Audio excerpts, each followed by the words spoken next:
Hola, buenos días o buenas noches, según corresponda. Yo soy Horacio Pérez y os doy la bienvenida al podcast Investigando la Investigación, el podcast donde hablaremos sobre temáticas muy relevantes dentro del mundo de la investigación, como en qué temas actuales y de impacto se está investigando en todo el mundo, cómo llevan a cabo su investigación los investigadores y cómo es su vida y día a día, qué les motiva a investigar y qué problemas encuentran y resuelven para poder seguir adelante. Y además nos centraremos no solo en la investigación académica, sino también en la transferencia tecnológica y en cómo se realiza la investigación en las empresas.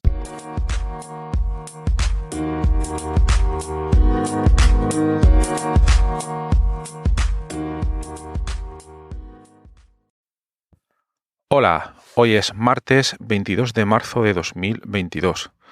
Hoy te traigo otro episodio relacionado con la bioinformática estructural, o mejor dicho, en este caso, con la quimioinformática y también con la posibilidad de reflexionar un poco sobre los espacios químicos que pueden codificar a un compuesto químico determinado.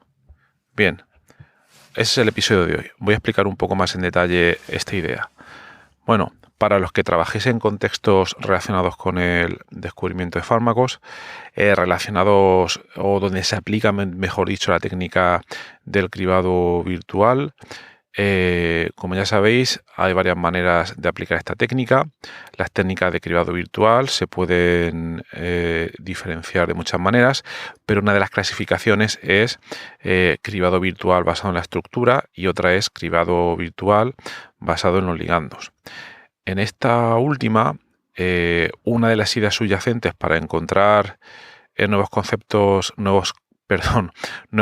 bioactivos es fijarse en un compuesto hit, digamos, que tiene ciertas propiedades deseables en un contexto determinado, ya sea un contexto farmacológico, ya sea un contexto agroquímico, ya sea un contexto nutracéutico, etcétera, etcétera.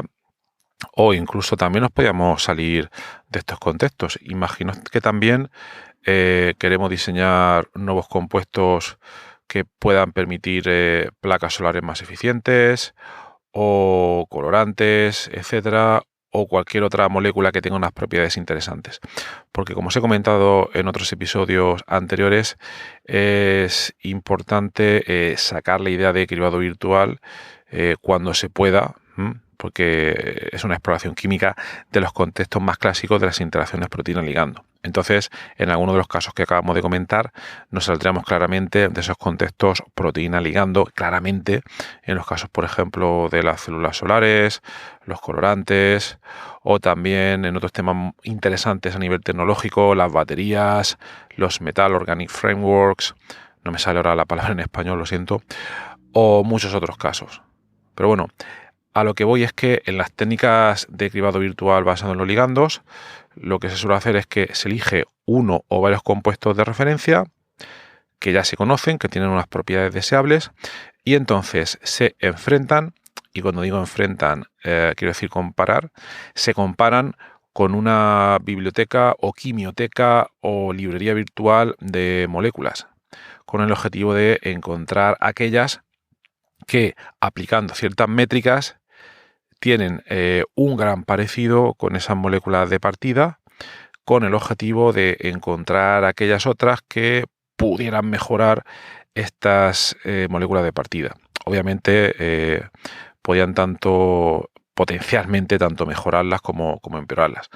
Pero somos positivos y hacemos una serie de predicciones para ver pues qué moléculas parecidas en cuanto a propiedades, muy importante este aspecto, en cuanto a propiedades podemos encontrar, pero que al mismo tiempo sean moléculas diferentes, es decir, diferente esqueleto químico, etcétera, etcétera. ¿Por qué diferente esqueleto químico? Pues puede ser por múltiples razones. Una de las razones puede ser por temas de patentabilidad, porque queremos generar nuevas moléculas para obtener cierta protección de la propiedad intelectual. Esa puede ser una de las razones. Otra porque queremos obtener moléculas más eficientes, porque esas que ya se conocen de partida tienen cierta estructura que implica a su vez ciertas propiedades que ya no le permiten un mayor margen de mejora. Entonces, bueno, pueden haber muchísimas razones, también puede estar el precio, la facilidad sintética, etcétera, etcétera. Pero al final, y mediante esta técnica, lo que vamos comparando son moléculas entre sí, moléculas, digamos, buenas, que ya conocemos, con moléculas con cierto potencial que pueden estar en una librería de compuestos que puede tener miles, cientos de miles, millones y muchísimo más. Pues bien, la idea subyacente interesante y que como reflexión os dejo hoy es que un compuesto químico en realidad, y dependiendo de su origen o de dónde lo podamos encontrar, puede codificar a su vez otros tantos compuestos. Esa es la idea clave que os quiero transmitir hoy en este episodio del podcast, Investigando la Investigación, tu podcast. ¿Por qué pueden codificar varios otros compuestos? Porque fijaos, vamos a suponer que con esos compuestos de partida hacemos un cribado virtual basado en ligandos y encontramos otras ciertas moléculas en esa librería que tienen cierto parecido. Por simplificar un poco la nomenclatura, vamos a decir que el compuesto de partida es query 1 o Q1 y que los compuestos que hemos encontrado en esa librería que se parecen bastante en cuanto a propiedades, ¿vale? Si estuviéramos intentando buscar inhibidores, por ejemplo, nos podemos fijar en su parecido farmacofórico o en su parecido en cuanto a campo electrostático, etcétera. Si estuviéramos buscando colorantes, pues nos podríamos fijar en ciertas propiedades espectroscópicas, en cuanto a baterías, en ciertas propiedades redox, etcétera, etcétera. Pero por definir, por simplificar, tenemos un query Q1 y 3 moléculas A, B y C que se han encontrado con alto parecido. Y cuando decimos parecido es porque se ha aplicado una métrica determinada que tiene en cuenta esa similaridad. Y estas métricas hay muchísimas. Hemos comentado cribado farmacofórico, cribado electrostático, también podemos utilizar fingerprints, se puede utilizar machine learning, se pueden utilizar muchísimas técnicas. Pero, insisto, todavía estamos comparando una molécula con otra. Fijémonos en la comparación de Q1 con la molécula A. Bien, ¿podríamos sacar aquí algo más? Pues bien, si Q1 es una molécula que se ha sintetizado en un laboratorio, entonces nosotros potencialmente nos podrían pasar la información de la ruta sintética que se ha realizado para llegar a esa molécula. Quizás es una ruta sintética, vamos a suponer, en 5 pasos. Entonces, en ese caso, y si tenemos cierto contacto con el fabricante de esas moléculas, lo que nos podría servir también es que no solo nos fijamos en esa molécula query, sino también en sus antecesores en la ruta retrosintética.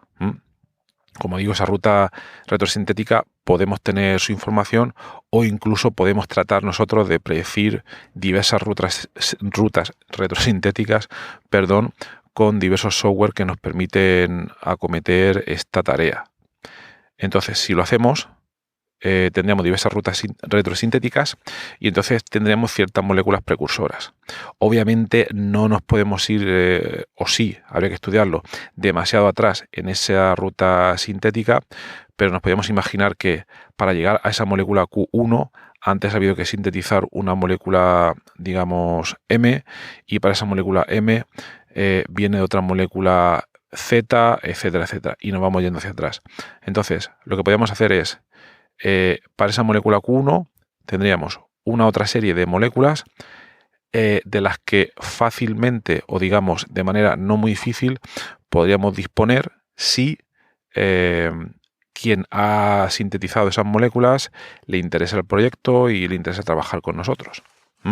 Pero en otras palabras, es como si tuviéramos al final, como si no comparamos únicamente Q1, sino Q1 más sus antecesores sintéticos. Bien, por otra parte, vamos a aplicar esa misma idea de los antecesores sintéticos a las moléculas que tenemos en esa librería donde vamos a intentar encontrar otras parecidas. Si aplicamos el mismo proceso para las moléculas A, B y C, podríamos tener también sus antecesores sintéticos. Y entonces lo que podríamos ahora tratar de calcular aquí es ese parecido que calculamos en cribado virtual, pero entre todas las moléculas que se pueden considerar como precursoras de esa query, y al mismo tiempo de ese Q1, perdón, y al mismo tiempo de la molécula A. Igualmente de la molécula B y de la molécula C. Obviamente tendremos que calcular muchas más comparaciones. Pero aquí lo interesante de la historia es que si obtuviéramos hits, si obtuviéramos parecidos entre todas esas moléculas, podríamos obtener unas moléculas muy interesantes que, si no nos fijamos en todas las moléculas que codifican esas Q1, A, B y C mediante la ruta de retrosintética, nunca habríamos obtenido. Entonces, este sería el verdadero potencial de esta idea. Pero luego, además, si os fijáis, también podemos pensar en no solo en las rutas retrosintéticas, sino en derivados que fácilmente, en un entorno de química orgánica sintética, podrían dar estas moléculas tanto Q1, A, B y C. También nos podemos fijar en qué moléculas se pueden derivar. Esto también se podría predecir computacionalmente con ciertas limitaciones. Quizás fuera un poco más complicado, quizás no fuera tan barato. Entonces esto lo dejo como posible potencial opción a explorar, pero quizás fuera un poco más complejo. Pero el caso es que la idea general, de manera abstracta, sería que una molécula determinada codifica tanto sus antecesores como las moléculas que descienden de esa molécula. Y esto nos crea al final una librería mucho más grande de la que inicialmente podemos considerar si solo tenemos esos compuestos. Y esta idea de moléculas que están antes y moléculas que están después de nuestras moléculas determinadas nos haría incrementar considerablemente el tamaño de esa molécula y también encontrar parecidos entre moléculas muy interesantes, que ese es el punto especial de esta técnica. Luego hemos hablado de rutas retrosintéticas, pero quizás esta idea también se podría aplicar a moléculas que participan en ciertos procesos biológicos in vivo y donde el metabolismo juega un fuerte papel, y entonces aquí igualmente nos podríamos ir hacia adelante y hacia atrás en las moléculas que digamos generan esta otra molécula o las que esta puede generar después, teniendo en cuenta todas las posibles reacciones que se pueden dar dentro de la célula o en un sistema in vivo. Y podemos hacer el cálculo de la misma manera. Aquí nos meteríamos en temas de metabolómica, y esta metabolómica nos podría ayudar a predecir pues qué otras moléculas puede codificar igualmente esas moléculas que nos interesan, tanto la Q1 como la A, B, C. Esta información metabolómica a veces podemos tener fácil acceso, a veces no, pero si podemos usarlo sería una base importante para obtener todos esos nuevos parecidos. Bueno, pues no quiero que se haga más largo el episodio, os lo dejo aquí. Espero que os haya resultado interesante la idea.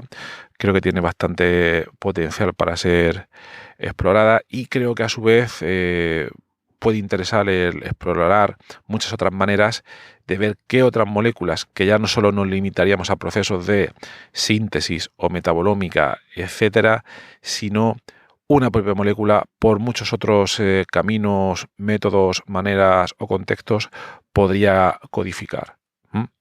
Entonces esa sería la idea. Al final ampliamos de manera drástica el espacio químico que representan esas moléculas, y al ampliar ese espacio químico podríamos obtener relaciones totalmente inesperadas y muy útiles.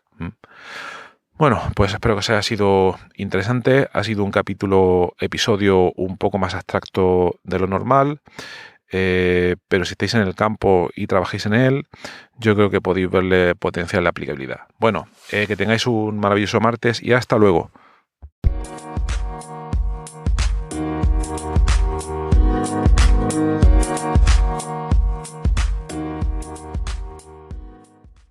Gracias por estar ahí y por escuchar este podcast.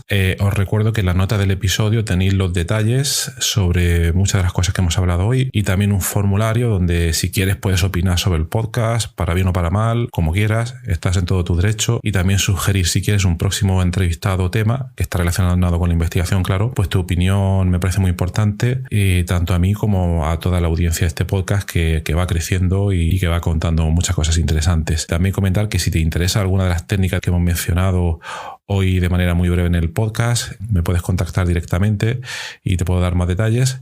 Y por último, si te ha gustado, te agradecería muchísimo que lo recomendases a quien veas que le puede interesar y difundirlo por las redes sociales o donde sea. Y nada, y si estás en Apple Podcast, pues ponernos ahí 5 estrellas o 4 como quieras. Siempre viene bien. Muchas gracias. Hasta luego.